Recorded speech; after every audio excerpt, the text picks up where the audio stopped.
अस्सलाम वालेकुम नाज़रीन, प्रोग्राम एग्री बिज़नेस के साथ मैं हूं आपका मेज़बान डॉक्टर अमजद बुखारी। नाज़रीन, हम सब ये सुनते आए हैं और अब भी ये जानते हैं, पढ़ते हैं, सुनते हैं कि ज़राअत हमारी मईशत की रीढ़ की हड्डी है। आखिर ये रीढ़ की हड्डी क्यों है, और फिर अगर रीढ़ की हड्डी है तो ये कमज़ोर क्यों होती जा रही है?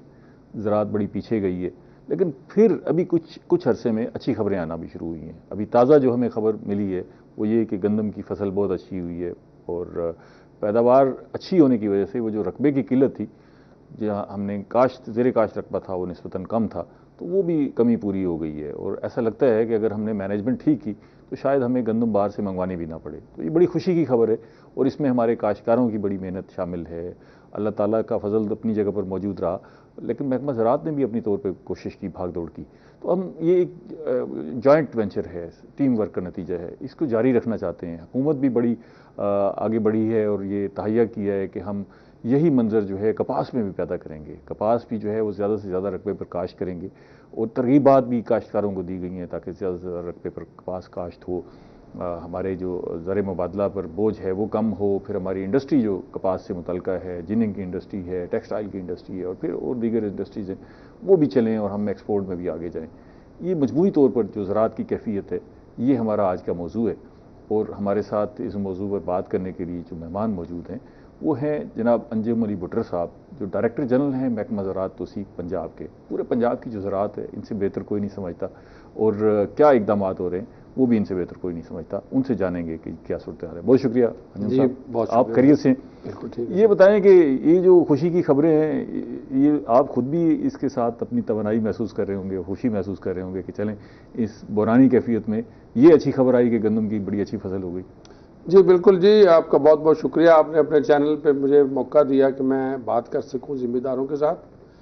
बुनियादी तौर पे जी ये एक कम्बिनेशन होता है अल्लाह ताला की बरकत, ज़िम्मेदार की मेहनत और महकमाना कारकर्दगी, और इसमें हुकूमत की पॉलिसीज़ और जो हुकूमत की तरफ से ज़िम्मेदारों के लिए कुछ जो डिविडेंड्स हैं, जो इनामात हैं, जो तरगीबात हैं, ये सब का मिल मिला के होता है। लेकिन अखीर के अंदर चूँकि ज़राअत एक ओपन इंडस्ट्री है, अल्लाह ताला की बरकत जब तक शामिल हाल ना हो, ठीक है, इसको लोग नेचर कहते हैं, उस वक्त तक कुछ मुमकिन नहीं है। तो इस साल भी अल्लाह ताला ने बहुत मेहरबानी की, उनकी बेपाया जो इस वक्त हमारे ऊपर रहम था उसकी जिस बारिश को, जिस तूफ़ानी बारिशों को हम ज़हमत समझते रहे, वो अमली तौर पर रहमत साबित जी। चूँकि हम एग्रीकल्चर को डील करते हैं, हम क्रॉप सेक्टर को देखते हैं, तो हमारे लिए ये कोई ऐसी डिफ़िकल्ट सिचुएशन नहीं थी, एक्सेप्ट जहाँ पे ये 4 स्पेल आए, 2 हल्के स्पेल थे, 2 बड़े हैवी स्पेल थे।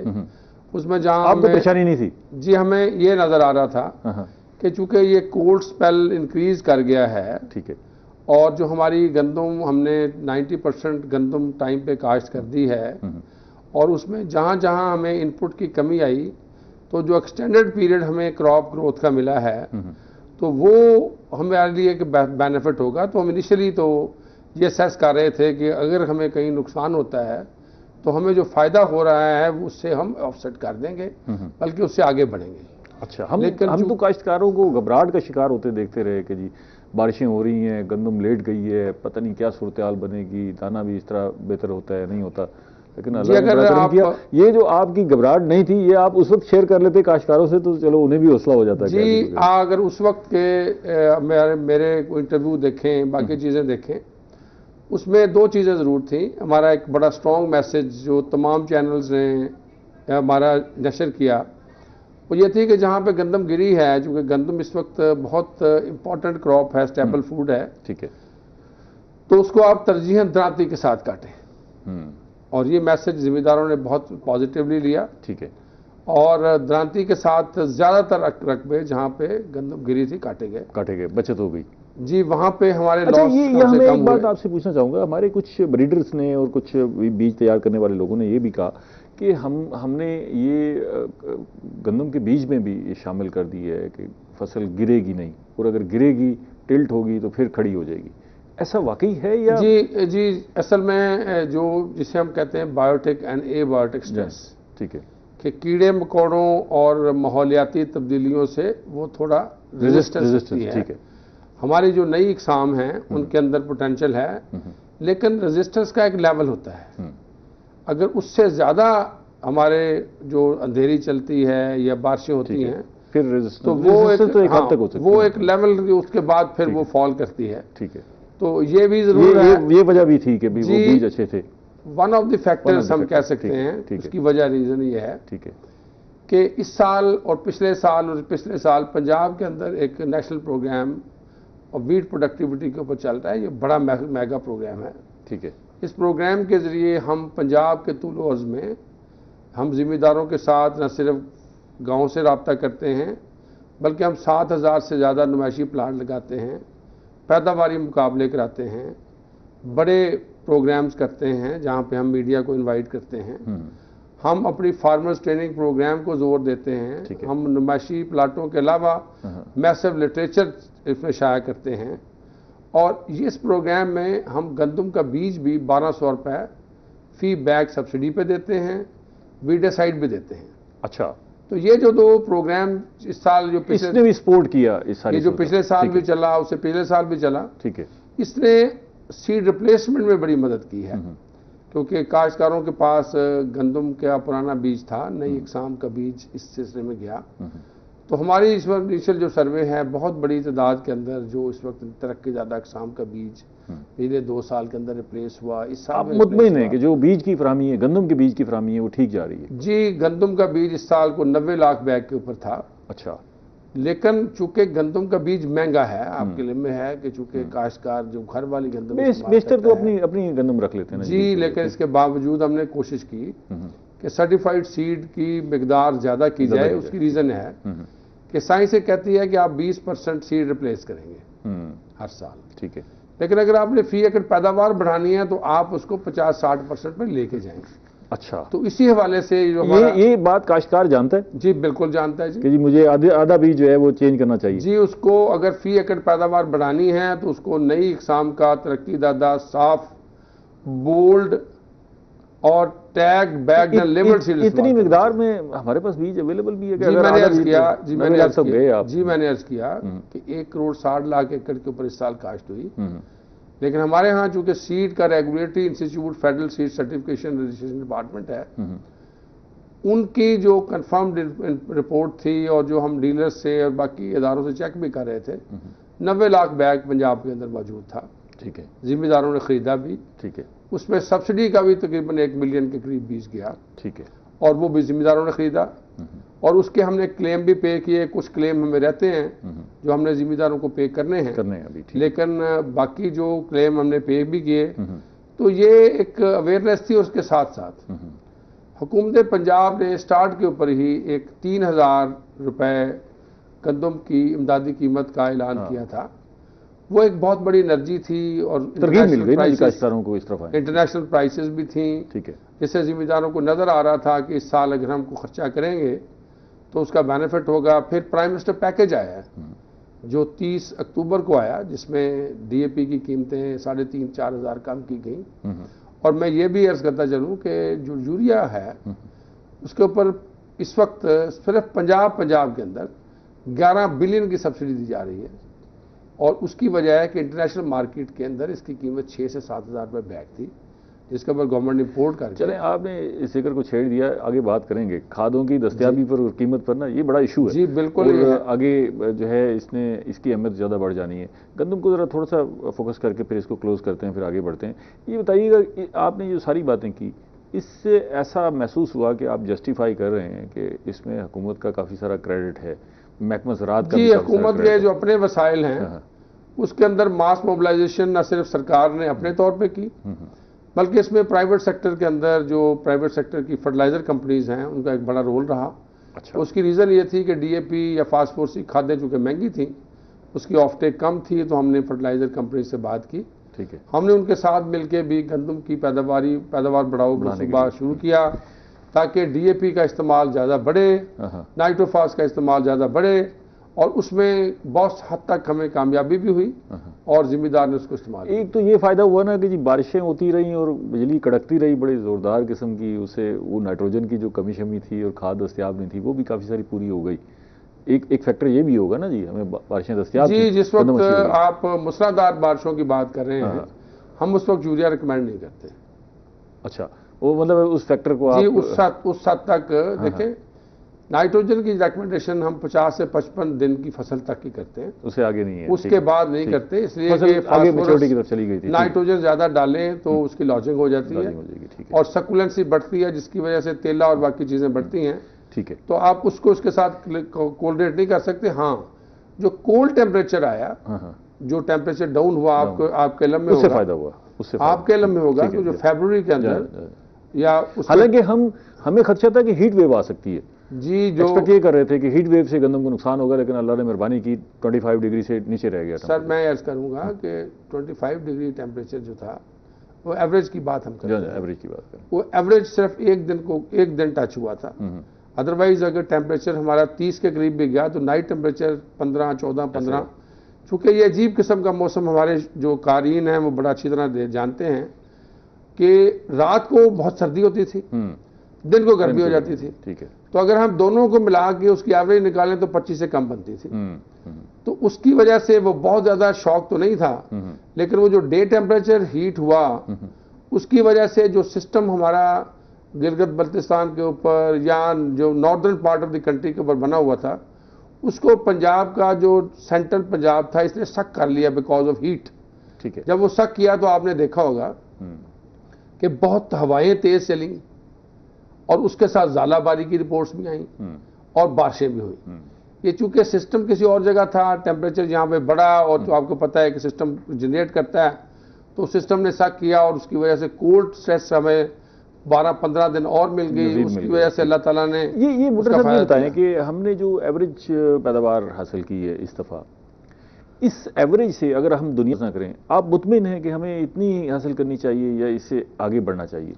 देखिए जी, एक लिविंग लॉ ऑफ मिनिमम होता है कि the strength of the chain is measured by weakest linkage, कि ज़मीन के इंतखाब से लेके फसल की बर्दाश्त तक के जो सारे मराहिल हैं वो काश्तकारी के अंदर अवामिल के तौर पे देखते हैं।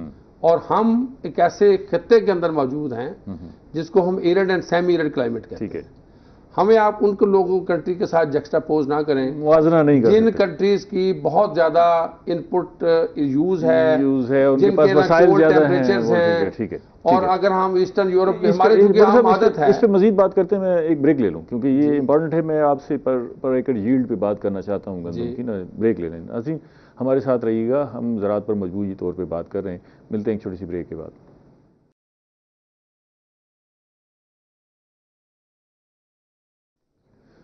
वेलकम बैक नाजरीन, हम ज़राअत पर बात कर रहे हैं और डायरेक्टर जनरल पंजाब महकमा ज़राअत तोसी हमारे साथ मौजूद हैं। डॉक्टर साहब ये बताइएगा कि अभी हम फ़ी एकड़ पैदावार पर बात कर रहे हैं। एक तो ये है कि बड़ी अच्छी फसल हो गई, हमें काफ़ी हौसला मिल गया, इससे ये हमें पता लगा कि हम इससे आगे जा सकते हैं। उसकी वजह ये कि हमने अच्छी पैदावार ली, लेकिन इन्हीं दिनों में जब ये मौसम की फ्लक्चुएशन रही और बारिशें हुई और तूफ़ानी हवाएँ चली, गंदम का एक बड़ा हिस्सा ज़ाय भी हुआ होगा, ठीक है ना? अगर वो भी शामिल हो जाता और फिर हमारा जो थ्रेशिंग का निज़ाम है उसमें भी काफ़ी सारे जो है वो गंदम ज़ाय होती है, उसको भी हमने काउंटर करना है, कंट्रोल करना है। तो कोई कहीं आपने आपके इदारे ने कोई एस्टिमेट किया कि कितनी हमने गंदम इसमें हमारा ज़िया हो गया जिसको हम कटर करने से? जी, अगर मैं इनिशियल एस्टिमेट्स की बात करूं तो कोई 9 लाख एकड़ जो गंदम थी उसके अंदर पार्शल टू हैवी लॉजिंग की रिपोर्ट्स थी और को 35,000 एकड़ था जिसको हम हेल स्टॉर्म समझते थे कि वो तकरीबन अबव 80% लॉस हो गया है। अच्छा। तो अगर मैं दोनों ये सारा शामिल हो जाता, जी मैं उनको एस्टिमेट करूं तो वो ये 2.5 से पौने 3 लाख टन का लॉस बनता था। इसके अलावा जब हम बात एवरेज यील्ड की कर रहे हैं, हम ये समझते हैं कि हमारी एवरेज यील्ड कम है। अभी biological yield, progressive farmers yield और एवरेज फार्मर यील्ड के अंदर फर्क हैं। एक आम काश्तकार अगर पंजाब के अंदर ये this is a lucky year कि हम लास्ट ईयर हमारा 30.99 मन था, ठीक है, इस साल को हम 33 के करीब बरानी और इरिगेटर मिला के टच करेंगे। बरानी के अंदर हमें पहले कम रिपोर्ट्स आ रही थी, जो अभी लास्ट हार्वेस्टिंग हुई तो पिछले साल से तकरीबन को 18 मन के करीब पहुंच गए हैं और इरिगेटेड में हम 34, 34.5 के करीब क्रॉस कर रहे हैं। काफ़ी पीछे है ना जी। दुनिया के अंदर हमने ये भी देखना पड़ेगा कि आप you have to compare apple with the apples. आप ईस्टर्न यूरोप में पहुंच जाते हैं जो 80 मन है, उनकी 9 महीने की क्रॉप है। आप ईस्टर्न इंडियन पंजाब में अगर जाएंगे तो वो गंदम के बाद मोटा चावल लगाते हैं।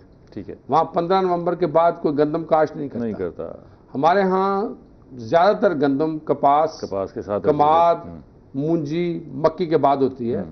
मैं इस बात से एग्री करता हूं कि अगर हम बेहतर बीज, जमीन की बेहतर तैयारी और उसके लिए वसाइल, जो क्रेडिट भी हो सकता है, जो जिम्मेदार की पहुंच भी हो सकती है, जब उसकी जरूरत है ज़राई मुदाखिल की, उसके जेब में पैसे होने चाहिए। उसके बाद खादों का मुनासिब इस्तेमाल, जिसमें मैं बात करूंगा फास्फोरसी खादों की। ठीक है। और यहीं पे मैं आपकी यूरिया की बात भी कर लूं। ठीक है। कि पिछले 3 सालों में पंजाब में यूरिया का इस्तेमाल बेतहाशा बढ़ा है। जब हम बात करते हैं कि यूरिया लाइनों में मिल रहा है, उसकी एक वजह ये थी कि लोग ज्यादा उसकी वजह कि यूरिया की मार्केट में सस्ता था और गवर्नमेंट हैवीली सब्सिडाइज कर रही थी, और हैवीली सब्सिडाइज की वजह से डीएपी की कीमत बहुत ज्यादा थी। ठीक है। एग्रीकल्चर की जो रिकमेंडेशंस हैं उसके बियॉन्ड यूरिया इस्तेमाल भी हुआ और यूरिया का मिसयूज भी हुआ, क्योंकि इंटरनेशनल मार्केट 7-7.5 हज़ार को टच कर रही थी। ठीक है। और उसमें जो अनस्क्रपुलस एलिमेंट्स हैं उसके ऊपर सरकार क्या कर रही थी, 1035 FIRs हुई हैं। जिम्मेदार अगर आज कहे कि मुझे यूरिया नहीं मिला, तो मेरी से ये रिक्वेस्ट होगी कि इस साल पंजाब की सिर्फ रबी में 23,55,000 टन का खर्चा हुआ है हुकूमत पंजाब का, और ये 4,70,00,000 बोरी बनता है। कभी यूरिया इतना नहीं इस्तेमाल हुआ। अच्छा। कभी। और डीएपी जो जिसे कहते हैं nitrogen is for the leaves, phosphorus is for grains. ठीक है। हम तूड़ी के लिए गंदम नहीं लगाते, हम दानों के लिए लगाते हैं। ठीक है। तो दानों में हमें फास्फोरस चाहिए। ठीक है। हम लोगों की कैंपेन्स के जरिए, तरलों के जरिए, डोर टू डोर सपोर्ट के जरिए, प्राइम मिनिस्टर पैकेज में जब 14,900 से 11,200 में प्राइस आई, ठीक है, और कंपनीज के पास बड़ा स्टॉक पड़ा हुआ था, उन्होंने और स्लैश डाउन किया तो हम 10,000 के करीब आ गए। तो वो प्राइसेस इसलिए कम हुई कि लोग फास्फोरस ज्यादा डालें, और गवर्नमेंट की एक पूरी कैंपेन चली कि आप 50 दिन के बाद नाइट्रोजन ना डालें। ठीक है।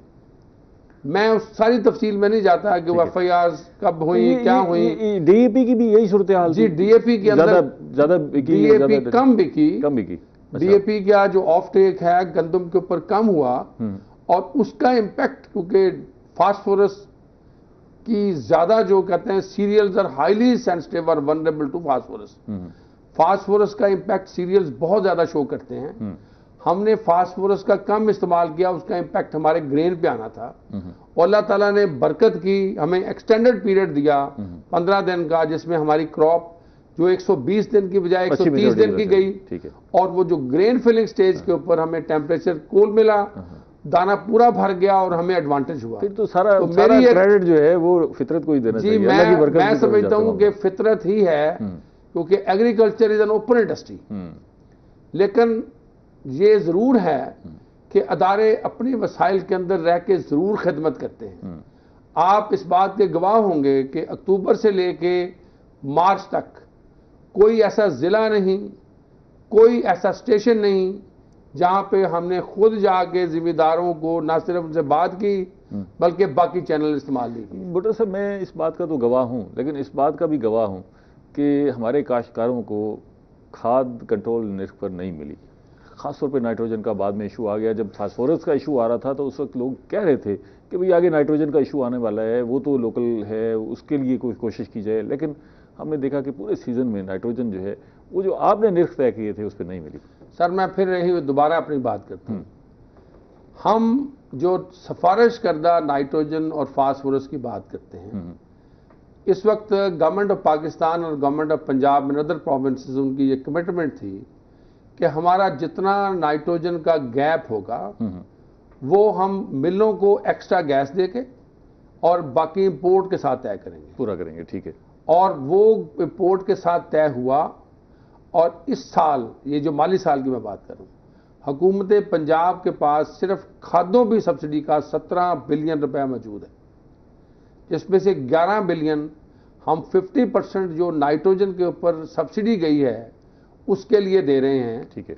और ताकि जिम्मेदार को 22, 23, 2400 के अंदर खाद मिले। मैं बिल्कुल ये नहीं इनकार करता कि कहीं पे इससे ज़्यादा नहीं बिकी होगी, बिल्कुल बिकी होगी, लेकिन मैं सिर्फ वही बात करूंगा कि मैं 2 बोरी नाइट्रोजन और 2 बोरी फास्फोरस, या मैं मोटी बात करूं तो 2 बोरी डीएपी या उसके मुतबादल फास्फोरस की खादें, ठीक है, जिसमें नाइट्रोफास है और बाकी कोई भी फास्फोरस की खाद, या नाइट्रोजन और उसके साथ यूरिया, या उसके बाद कैन गुआरा, या इस तरह की खादें, मैं इनकी बात करता हूं। वो सिफारिश करदा से आगे हम जब जंप इन करते हैं और यहाँ मीडिया के अंदर और बहुत खबरें चलती हैं कि जी खाद शॉर्ट होने वाली है, खाद नहीं होगी, खाद महंगी होने वाली है, तो उसकी वजह से यहाँ पे होर्डिंग और बहुत सारी चीज़ें होती हैं। आज की मैं बात करता हूँ, आज हमने एक होर्डिंग पकड़ी है फैसलाबाद डिस्ट्रिक्ट में, जिसमें हज़ारों बोरी वहाँ पे यूरिया की डंप हुई थी। अच्छा, तो इस तरह के जो केसेस हैं वो सारे इसलिए करते हैं। ये बटर साहब, खाद को डंप करना तो बड़ा मुश्किल काम है, क्योंकि उसकी एफिकेसी का भी इशू पैदा हो जाता है, और फिर साथ साथ जो जी मैं यही तस्दीक करता चलूँ कि नाइट्रोजन या खादों की कोई एफिकेसी का इशू नहीं होता। अच्छा, when you are storing the phosphorus at the room temperature, तो उसकी कोई एक्सपायरी नहीं होती, ना फास्ट यूरिया की ना उसी तरह बरकरार रहती है। जी, अगर आप उसे प्रॉपर जो टेम्परेचर या स्टोरेज रिक्वायरमेंट है वो दें। ये नहीं है कि कहीं पे मॉइस्चर आ जाए और वो वट्टे बन जाएं और मसला बन जाए, अदरवाइज उसका कोई इशू नहीं होता। लेकिन इसकी जो सिर्फ और सिर्फ डिक्लेयर्ड जो गोदाम है, डिक्लेयर्ड की मैं बात करूंगा, declared with the concern district, जो डिप्टी कंट्रोलर हैं, जो डिप्टी कमिश्नर्स हैं, उनके पास जो स्टॉक्स डिक्लेयर होते हैं, हमारा पोर्टल मौजूद है। उस पोर्टल के ऊपर जो फर्टिलाइजर ट्रेवल करती है from the factory outlet to the dealer setup, हम उसको ट्रैक करते हैं, सुपरवाइजरी सेल भी कराते हैं। ठीक है, उससे बिकती भी है, उसमें दरमियान में बहुत इंटरमीडिएटरी भी आए, चूंकि यहाँ पे इस बिजनेस के अंदर बहुत मामला खराब हैं, फ्लाज हैं, उनको ठीक करने की जरूरत है। थोड़ा सा आगे चलते हैं, कपास की तरफ आते हैं जी। गंदम तो हमने चलो जो रिजल्ट निकला, तो मैं सिर्फ बात खत्म करने से पहले ये करूंगा कि इस साल पंजाब के अंदर 21 मिलियन टन की अभी तक हमारे पास खबरें हैं, जो 1 करोड़ 60 लाख एकड़ के ऊपर 21 मिलियन टन है। तो इसमें मैं ये बिल्कुल नहीं कहता कि जी इसमें महकमा ज़राअत का कोई किरदार है, लेकिन मैं ये कहता हूं कि अगर महकमा ज़राअत का ये किरदार भी ना होता तो इससे नीचे चले जाते, तो शायद हमारे लिए मसाइल होते, क्योंकि इसमें सब्सिडीज भी सपोर्ट की गई, यील्ड कंपटीशन भी हुआ, 7000 जगह के ऊपर नुमाइशी प्लांट लगे, और यील्ड कंपटीशन में हमने हज़ारों सैकड़ों लोगों से दरखास्तें ली, नुमाइशी प्लाटों के लिए भी कंपटीशन करवाया, उसकी भी हमने दरखास्तें ली, जिम्मेदारों को खेतों पर जाके फास्फोरस और बेहतर बीज की तरबियत दी। तो एक कम्बिनेशन है जिसमें हमारा अगर कोई थोड़ा हिस्सा है तो हम उसके जो क्रेडिट है उसकी अल्लाह ताला से जरूर ये बटर साहब, जब कामयाबी होती है ना, तो फिर जो नाराज काश्तकार है ना, वो भी आपसे खुश हो जाता है कि वो जो आपकी कारकर्दगी है वो सामने आने लग जाती है। लेकिन जब नाकामी होती है तो फिर वो सबके खाते में पड़ती है, और सबसे ज़्यादा महकमा ज़राअत के खाते में पड़ती है कि जी ये काम नहीं कर रहे जी, इनकी नाअहली है जी, इन्होंने ये नहीं किया जी, खाद नहीं मिली जी, पानी दस्तयाब नहीं था, बीज नाकिस थे। ये एक फितरी सी बात है। अब हम आगे चलते हैं, कपास की तरफ आते हैं जी। ये अच्छा नतीजा निकला गंदम का, उससे बड़ा हौसला मिला। जैसे मैंने आपको कहा कि काश्तकार भी खुश है और महकमा ज़राअत भी खुश है, हुकूमत भी खुश है कि बड़ा अच्छा क्रेडिट लेने की सारी तरफ से कोशिश हो रही है। तो ये एक हमें तरगीब मिली है कि हम कपास की भी अच्छी पैदावार हासिल कर सकते हैं। हुकूमत ने भी 2 कदम आगे उठाए हैं, टारगेट बड़ा है, महकमा ज़राअत भी ऐसे लगता है कि मोटिवेटेड है। काश्तकार जो बिल्कुल रूठ गया था कपास की तरफ से, और सारे लोग अल्टरनेटिव क्रॉप की तरफ जा रहे थे, बेशतर चले गए थे। तो अब आप क्या समझते हैं कि इन सारी तरगीबात से, हुकूमत के इकदामात से, वो हमारा काश्तकार वापस कपास की तरफ आता हुआ नजर आ रहा है? देखिए जी, पंजाब के अंदर जो महकमा ज़राअत का बुनियादी काम है वो काश्तकार की सोशो इकोनॉमिक कंडीशन बेहतर करना है, काश्तकार को खुशहाल करना है। आसान लफ्जों जी, मैं आसान लफ्जों में कहता हूँ, उसके मुनाफे में इजाफा करना है। ठीक है, और सस्टेनेबल एग्रीकल्चर को फरोग देना है। ठीक है, ताकि वो पायदार ज़राअत जिसमें वो काम करता रहे, बरकरार रहे, जिसमें ज़राअत में नुकसानात भी कम हो, पानी का ज़िया, मिट्टी का नुकसान, या मिट्टी की सेहत और माहौल की जो आलूदगी है। यही एक ब्रेक ले लें, फिर इस पे मजीद बात करते हैं कि ये पायदार जो ज़राअत आप कह रहे हैं है क्या। नाज़रीन हमारे साथ रहिएगा, मिलते हैं एक छोटी सी ब्रेक के बाद।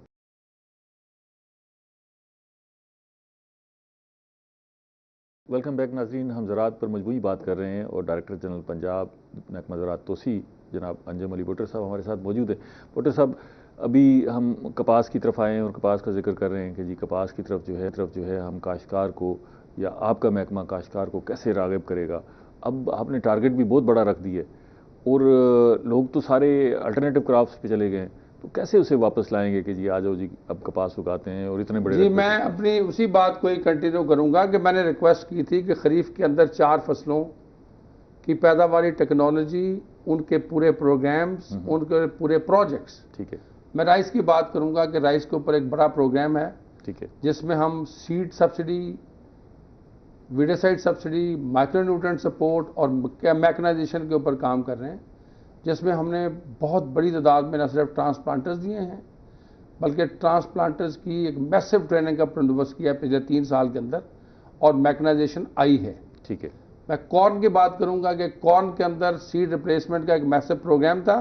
ठीक है, अगर आप डिपार्टमेंटल एक्टिविटीज़ देखेंगे तो आपको अंदाज़ा होगा कि कॉर्न के अंदर डिपार्टमेंट क्या काम कर रहा है। ठीक है, शुगर केन के अंदर शुगर केन हार्वेस्टर से लेके अर्ली हिल इक्विपमेंट तक, ब्रॉडकास्टर तक और उसके बाद सीड रिप्लेसमेंट के ऊपर, वैरायटी रिप्लेसमेंट के ऊपर हम शुगर मिल्स के साथ भी काम करते हैं। लेकिन मैंने बात पायदार ज़राअत की थी, तो इनके अंदर हमारी जो मल्टीप्लायर इफेक्ट है, जो हमारी इकोनॉमी को सबसे ज़्यादा फसल सूट करती है, हमारे इस वक्त माहौल को, हमारी ज़मीनों को, हमारे एनवायरमेंटल कंडीशंस को जो सबसे ज़्यादा सूट करती है वो कपास है। अच्छा, इसलिए कि कपास पानी कम खाती है, कपास की जो मौसमाती तब्दीलियां हैं इसके हिसाब से तो सूट नहीं कर रही। जी मैं उसी को ही बात करूंगा कि अगर मुझे मुकम्मल कर लेने दें।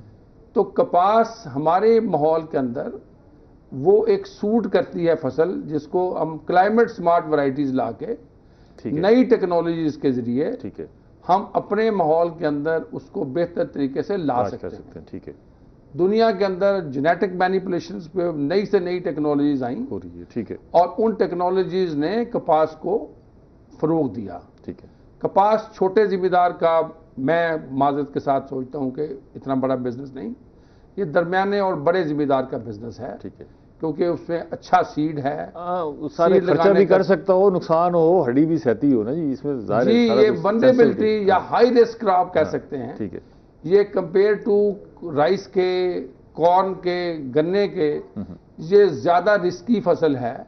इसके ऊपर जो पेस्ट प्रॉब्लम आता है या इसको बहुत ज्यादा परवरिश करनी पड़ती है, बहुत देखभाल करनी पड़ती है, इसकी कई चुनाइयां होती हैं, इसकी चोनियों का मसला होता है, इसकी वीड्स का मसला होता है, sensitive number of issues and sensitive crop. ठीक है, लेकिन हमारा इस वक्त ना सिर्फ जिम्मेदार बल्कि नॉन फार्मिंग कम्युनिटी बीज से के बोने से, छड़ियों के इस्तेमाल करने से, कपास की चुनाई से, जिनेक फैक्ट्रियों के चलने से, टेक्सटाइल मिलों के चलने तक हमारी पूरी इकोनॉमी, जिसे कहते हैं वी हैव द कॉटोनॉमिक्स, हमारी जो इकोनॉमिक्स है वो कॉटन बेस्ड है। जब कॉटोनॉमिक्स की बात करते हैं तो उस वक्त मल्टीप्लायर इफेक्ट जो है, हम अगर 1 रुपए की कपास पैदा करें तो उसका 3.5 से 4 रुपए हम यहाँ बेनिफिट ले सकते हैं। ठीक है, हम अपनी इकोनॉमी को टर्न अराउंड कर सकते हैं। वो जिनिंग में जाएगी, फिर टेक्सटाइल में जाएगी जी, उसके अंदर वैल्यू ऐड होती है, वैल्यू एडिशन, पाई प्रोडक्ट्स। तो बाकियों की निस्बत हमारी जो वैल्यू एडिशन है वो इसमें चूंकि ज्यादा है, तो इस हवाले से पंजाब में इस साल एक बड़ा रोबस्ट चैलेंजिंग टारगेट आया है कि हम 50 लाख एकड़ के ऊपर कपास लगाएंगे। और ये एक्टिविटी हमने, यही मैं जानना चाह रहा था कि इतना रकबा आपको दस्तयाब होगा कपास के लिए जब लोग अल्टरनेटिव की तरफ चले गए? सर मैं इसी के ऊपर बात कर रहा था कि 36,70,000 पिछले साल हमने काश्त किया था। हमने ऑफ सीजन मैनेजमेंट के ऊपर पहले काम किया कि कॉटन क्योंकि साल की फसल होती है। ठीक है, जब हम कपास को हार्वेस्ट कर लेते हैं तो फिर हम बकरियां चराते हैं कि उसके टींडे जो डिजीज हैं वो खत्म हो जाएं, उसकी छड़ियां रखते हैं, फिर छड़ियों को रिमूव करते हैं। फिर छड़ियों के ऊपर हम कोशिश करते हैं पेस्ट ट्रांसफर ना हो, फिर फेरामोन ट्रैप्स लगाते हैं। तो उसके साथ ही हमने इस साल कोशिश की कि जैसे ही टेम्परेचर रेज होता है तो वो फसल जिसके ऊपर स्प्रिंग के ऊपर काश्तकार प्लान कर रहा है मक्की लगाने की, तो उसमें से कुछ हिस्सा हम कॉटन में लेके आए। ठीक है। हमारे यहाँ इस साल बेहतर कीमतों की वजह से तोरिया और राया, ठीक है, या सरसों, ठीक है, कनोला, जा ये 10 लाख एकड़ पे लगा था। पाकिस्तान को एक बहुत बड़ा एडवांटेज हुआ ठीक है कि पाकिस्तान ने ऑयल सीड में वैसे ही अपनी इंपोर्ट मुश्किल है। सब्सिट्यूशन को रिप्लेस किया, बिल्कुल ठीक है। और पंजाब ने उसमें लीड किया। ठीक है। हमारे पास वो नेशनल प्रोग्राम है ठीक है। जिसमें हम 2000 रुपए तिल के ऊपर और 5000 कनोला और सनफ्लावर के ऊपर सब्सिडी देते हैं। ठीक है। और जिम्मेदार को तरगीब देते हैं कि वो फी एकड़ पैदावार बढ़ाए। ठीक है। मैं सिर्फ आपके चैनल से अर्ज करता हूँ कि जब हम बात करते हैं कि जी कुछ नहीं है रह गए ने, तो इस तरह की बात नहीं है। ठीक है। आप यहाँ पे कॉर्न रेवोल्यूशन को भी देख रहे हैं, आप राइस रेवोल्यूशन को भी देख रहे हैं। इधर तो ठीक है। आपको अगर नहीं नजर आ रहा तो आप जरा मार्केट में फिगर्स देखेंगे। मिल्क रेवोल्यूशन को देख रहे हैं, आप सिट्रस रेवोल्यूशन को देख रहे हैं। आपको $800 मिलियन की इस वक्त एक्सपोर्ट नजर आ रही है, आपको $2.5 बिलियन की राइस एक्सपोर्ट नजर आ रही है। तो ये सारी चीजों के अंदर एक्सेल हुआ। इससे बॉर्डर साहब मैं ये अखज़ करूं कि जो आपने 8500 रुपये कीमत मुकर्रर की है, आपसे मुराद हुकूमत ने, तो इसका मतलब है वो तरगीब का सबब बनेगी ये वन ऑफ द फैक्टर। मैं इसलिए बात करता हूं कि कपास को हम क्यों प्रमोट कर रहे हैं और उसके लिए हुकूमत क्या कर रही है। 8500 रुपये कीमत रखने का मतलब यह है कि काश्तकार खेत में खड़ा होकर अपनी फसल को संभाले, हम इसको कीमत देंगे। बाकी फसलों की कीमत की हम बात नहीं कर रहे, कपास तो मार्केट करेंगे। ठीक है। हम कपास की कीमत 8500 रखेंगे, मिनिमम प्राइस मिलेगी। उसके लिए पूरा जोर लगा रही है हुकूमत कि वो मिलेगी। मतलब ये आप एश्योर करवा रहे हैं जी, मैं आप बेफिक्र होकर काश्तकार, वो असल में इसलिए घबराया हुआ है कि पिछली फसल उसके पास घरों में पड़ी है, मैं उसी की बात करता हूँ। अगर कोई किसी जगह पे कपास पड़ी हुई है, मेरा नंबर आपके पास है, आप काइंडली मुझे इन्फॉर्म करें, वो उठवाएंगे। ठीक है। जिन एक फैक्ट्रीज के पास अगर कोई कपास पड़ी हुई है तो हम एप्टमा के साथ और बाकी इदारों के साथ राब्ते में हैं, और 1 मार्च से अब तक, 1 मार्च से 1 अप्रैल तक 1.5 लाख बेल्स जो पड़ी हुई थी निकली हैं। ठीक है। अभी तक जितनी बेल्स पंजाब में है, मैं नंबर दे देता हूं, 2,04,000 बेल। ठीक है। वो सारी हम तमाम एप्टमा के मेंबर्स को हमने कन्वे किया है। उठाएं इस साल इस महीने के बाद आप देखेंगे कि जो इस वक्त पीसीजी और बाकी दोस्तों से इंफॉर्मेशन मिल रही है कि 50-60 हज़ार बेल रह जाएगी। और पाकिस्तान के अंदर इसके ऊपर चीफ मिनिस्टर साहब का मैं मशकूर हूं कि उनके इल्म में लाया गया और उन्होंने स्पेशल इसके ऊपर नोटिस लिया कि नहीं, अगर हम कपास की बात कर रहे हैं तो कपास के जिम्मेदार के लिए काम कर रहे हैं। प्राइम मिनिस्टर का प्रोग्राम है, 8500 रुपये कीमत दी है। प्राइम मिनिस्टर प्रोग्राम एक और भी आया है जिसमें 400 अरब रुपया हम जिम्मेदार को क्रेडिट भी बढ़ा रहे हैं। ठीक है। मैकेनाइजेशन में आपने देखा होगा कि मशीनरी इंपोर्ट के ऊपर भी सब्सिडी जा रही है। ठीक है। पुराने ट्रैक्टर के ऊपर भी सब्सिडी जा रही है। यूथ प्रोग्राम भी आया जिसमें काश्तकार छोटा भी शामिल है, 5 लाख तक कर्जा ले सकता है। तो बहुत सारे लंबे प्रोग्राम है। बड़े साहब, ये तो बड़ी हौसला अफजा है जो आपके इकदाम हैं, लेकिन इसमें एक अहम फैक्टर जो है वो पानी की दस्तयाबी का है। अच्छा, पानी तो आपके पास होगा तो आप फराहम कर सकेंगे, अगर पानी नहीं है तो जाहिर है उसका लामहला असरात, उसके असर इफेक्ट जो है वो हमारी फसलों पर आएगा। कपास के लिए भी हमें जाहिर है एक बड़ा मसला होता है कि पानी की दस्तयाबी का। तो इसको किस तरह आप देख रहे हैं, और ख़ासतौर पे हमारा जुनूब पंजाब के इलाके जो है जहाँ जहाँ कपास काश्त होती है, अगर पानी बर वक्त दस्तयाब नहीं है तो बड़ा मसला होता है। जी, आपने बड़ी इंपॉर्टेंट बात की। इस साल चूँकि आपके इल्म में है कि अभी हम मई के महीने में हैं, तो अभी भी हमें उतनी गर्मी नहीं है जो आज शुरू हुई है, कल तक बारिशें थी। तो जहाँ से ये बर्फ़ पिघल के हमारे दरियाओं में पानी आना है, वहाँ पे कोल्ड टेम्परेचर की क्या पोजीशन होगी। तो जाहिर है स्नो मेल्टिंग नहीं है। स्नो मेल्टिंग ना होने की वजह से हमारे दरियाओं में पानी कम है। बारिशों से इतना पानी नहीं आया कि हम अपने दरियाओं से बहुत ज़्यादा पानी निकाल सकें। तो इस वक्त जो इंडस रिवर सिस्टम अथॉरिटी, जिसको इरसा कहते हैं, उनकी जो लास्ट रिपोर्ट है पंजाब और पाकिस्तान के लिए, वो कह रहे हैं कि अर्ली खरीफ के अंदर पंजाब में 27%, बल्कि पाकिस्तान में पंजाब एंड सिंध 27% शॉर्टेज होगी और लेट में 10% शॉर्टेज होगी। ठीक है। लेकिन इरिगेशन डिपार्टमेंट चूंकि कपास के लिए हुकूमत पंजाब की तरफ से गियरअप है, तो पंजाब में कल की मैं इंफॉर्मेशन दे रहा हूं कि साउथ पंजाब में सिर्फ 6 से 7% शॉर्टेज आ रही है। अच्छा, वो मैनेजेबल, इतनी तो मैनेजेबल है। जी, बाकी जो शॉर्टेज है हाँ, वो अपर पंजाब को डाइवर्ट करके पानी को दूसरा इस्तेमाल, जो 27% पंजाब में शॉर्टेज है उसको साउथ पंजाब में हम 20% और रिड्यूस पे कर रहे हैं। अच्छा। तो हम उम्मीद कर रहे हैं कि जैसे रिवर फ्लो बेहतर होंगे तो इनको आप बेहतर करेंगे। हम डिस्ट्रिक्ट में जा रहे हैं, डिवीजन में जा रहे हैं, आप उस पे इरिगेशन और महकमा जहां कड़वा पानी है जेरे जमीन वहां जी, वहां पे इस वक्त हमारा फोकस ये है कि आप डीजी खां राजनपुर को ज्यादा पानी दिलवाएं, हम बहावलपुर रहीम खां और बहावल नगर को ज्यादा पानी दिलवाएं, और हम अपनी जो ये थल कनाल है जहां से हमें लिया और मुजफ्फरगढ़ में पानी आना है उसको ज्यादा पानी दिलवाएं। ठीक है, ताकि पानी की कमी ना हो। उसे पूरा किया जाएगा। मेरी आपके चैनल्स के तवज्जुह से ये जिम्मेदारों से भी रिक्वेस्ट होगी कि जब हम पानी को किसी और के हिस्से का काट के कपास के लिए लेके आ रहे हैं तो खुदा के वास्ते इसको कपास के लिए इस्तेमाल करें, जाया भी ना करें, इसको जाया भी ना करें, इसको कपास के लिए इस्तेमाल करें कहीं और इसको दूसरी फसलों के ऊपर फिलहाल ना करें, क्योंकि ये कपास के लिए हुकूमत पंजाब का कपास की बहाली का मंसूबा है। तो बहाली के लिए है हुकूमत पंजाब की तरफ से 6 लाख एकड़ के ऊपर 1000 रुपए सीड सब्सिडी भी है, वाउचर बेस्ड सब्सिडी है, 12 तगड़ी वैरायटीज के ऊपर है, 13 कंपनीज दे रही हैं। अपने डीलर से डिमांड करें कि सब्सिडाइज वाला सब्सिडी वाला वाउचर चाहिए और उसके मैक्सिमम हम फंड ट्रांसफर भी कर रहे हैं, उससे फायदा लें, सर्टिफाइड सीड इस्तेमाल करें। और सब हमारे आपका प्रोग्राम का वक्त खत्म हो गया है, बस सिर्फ मैं एक आपसे कमेंट चाहूँगा। आपने तवील अरसा महकमा ज़राअत में गुजारा, जितना आप क्लोजली सारी चीज़ों को देखते हैं, शायद ही कोई बंदा जो है इतना एक्सपर्ट हो। ये बताइएगा कि ये महकमाती जो मौसमियाती तब्दीलियाँ हैं इनके असरात आप कपास पर कैसे देख रहे हैं कि ये हम बदलते मौसम में चलें, अल्लाह ने मेहरबानी की, गंदम पर तो अच्छा इफेक्ट हो गया, तो यही मौसम ये लग रहा है कि मानसून की बारिशें फोर्सी की जा रही हैं, कम होंगी इस दफ़ा, तो ये जो बदलता मौसम है ये हमारी कपास को बचा जाएगा या खदशात और ख़तरात हैं? जी, मैं एक बड़ी मोटी बात क्या करता हूँ कि climate change is not dictating agriculture. वो हमारी ज़राअत को डिक्टेट कर रहा है। हमारा क्लाइमेट चेंज नहीं है, हमारी क्लाइमेट शिफ्ट है।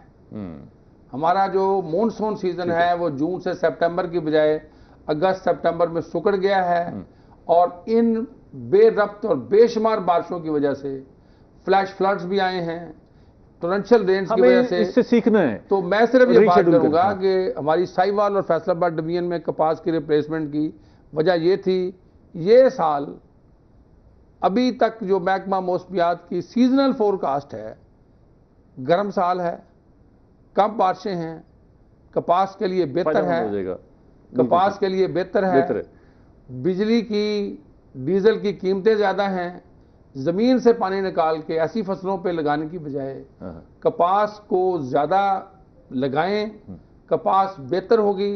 तो खुश्क मौसम में आप कपास संभाल सकेंगे, खुशहाल होगा, जैसे ही चेंज होगी तो वो आपको पता चल जाएगा। लेकिन क्लाइमेट चेंज के मुताबिक पोटाश खादों का जरूर इस्तेमाल करें, न्यूट्रिएंट को देखें, फसल को फेरा मारते रहें ताकि कीड़ों मकोड़े हो। बाकी दुआ करें, क्योंकि अल्लाह ताला जब तक साथ ना हो ज़राअत तरक्की नहीं कर सकती है। अंजुम भुट्टो साहब बेहद शुक्रिया, प्रोग्राम का वक्त खत्म हो गया। नाज़रीन, हमने गंदम और कपास पर बात की। भुट्टो साहब ने बड़ी हौसला अफजा बातें की हैं और बहुत सारी खुशखबरियाँ भी सुनाई हैं। आपको सब्सिडी पर क्या क्या कुछ फराहम किया जा रहा है ये भी बताया है, और ये भी बताया है सबसे अहम मामला कि जो हमारी पानी की कमी है उसको भी दूर करने के लिए हुकूमत काफ़ी सारी कोशिशें कर रही है। कपास उगाएं, खुद को भी खुशहाल बनाएं, मुल्क को भी खुशहाल बनाएं। अगले प्रोग्राम तक इजाज़त दीजिए। अल्लाह ने के बाद।